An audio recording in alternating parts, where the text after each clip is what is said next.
नमस्कार मंडळी, माझं नाव आहे रुद्रप्रकाश कोळेकर. मी आज तुमच्या सर्वांच्या समोर एक नाट्यछटा सादर करणार आहे. त्या नाट्यछटेचे नाव आहे हे कोणी ठरवलं.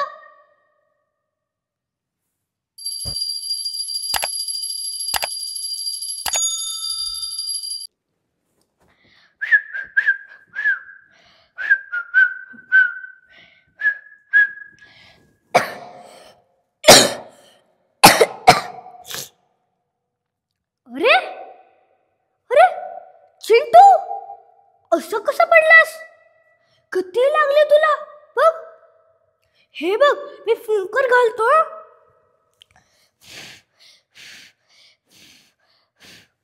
चल आपण औषध लावूया. अहो काका, बघा ना, हा चिंटू किती रडतोय. काय म्हणता? मुलीसारखं मुळू रडत काय बसलायस? मुलगी आहेस का तू? अहो काका, असं कसं म्हणता? त्याला पायाला लागला आहे म्हणून तो रडत आहे. आणि काय फक्त मुलींनीच रडायचं असतं का? मुलांनी रडायचं नाही. कितीही दुखलं लागलं तरी रडायचं नाही. हा कुठला नियम? मी तो रडतो बुवा. खेळताना पडलो तर, शाळेत टीचर रागवलं तर, घरात आई रागवली तरी रडतो. वाईट वाटलं तर रडायला येणारच ना. त्यात मुलीसारखं काय? आणि काही सगळ्या मुली रडक्या असतात असं नाही. मी ज्युनियर केजीला होतो ना, तेव्हा शाळेचा पहिला दिवस होता. क्लासमध्ये सगळी मुलं आणि मुली रडत होत्या. फक्त तेवढ्या 2 मुली तेवढ्या रडत नव्हत्या. मग सगळ्या मुलींना मोळू रडणाऱ्या कशा म्हणू शकता तुम्ही?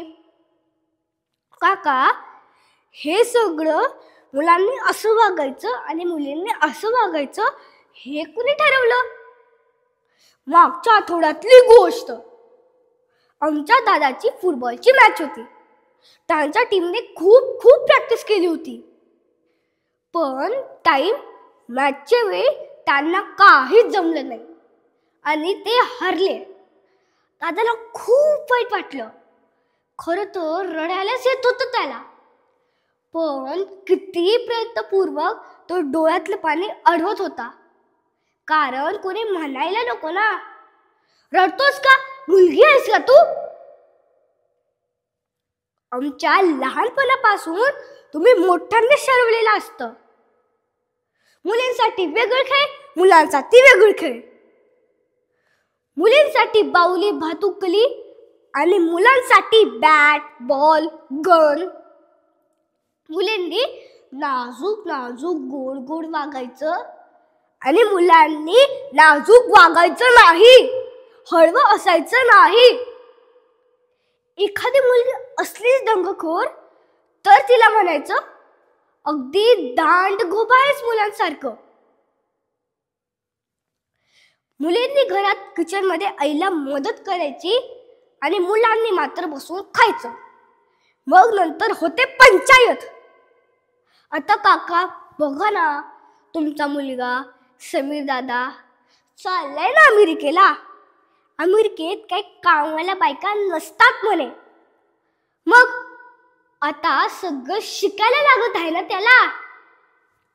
चहा कसा करायचा, डाळ भाताचा कुकर कसा लावायचा, इन्स्टंट फूड आणलं तरी तो पदार्थ कसा बनवायचा. सध्या अगदी जोरात ट्रेनिंग चालू आहे त्याची. काका, हे जर त्याला लहानपणापासून थोडं ट्रेनिंग मिळाली असती तर अशी वेळच आली नसती घाई गडबडीत ट्रेनिंग घ्यायची. म्हणजे काका, तुम्हाला पटत आहे ना की पूर्वीपासून कुणीतरी ठरवलेलं मुलांनी असं वागायचं आणि मुलींनी असं, हे आता बदलायला हवं की नाही? आणखी एक, समीर दादा आता 3 वर्षासाठी अमेरिकेला जाणार. तो जाताना तुमच्या डोळ्यात पाणी येणार, नक्की येणार. ते अडवू नका. तुम्हाला कोणी म्हणणार नाही बायकांसारखं रडता का म्हणून. धन्यवाद.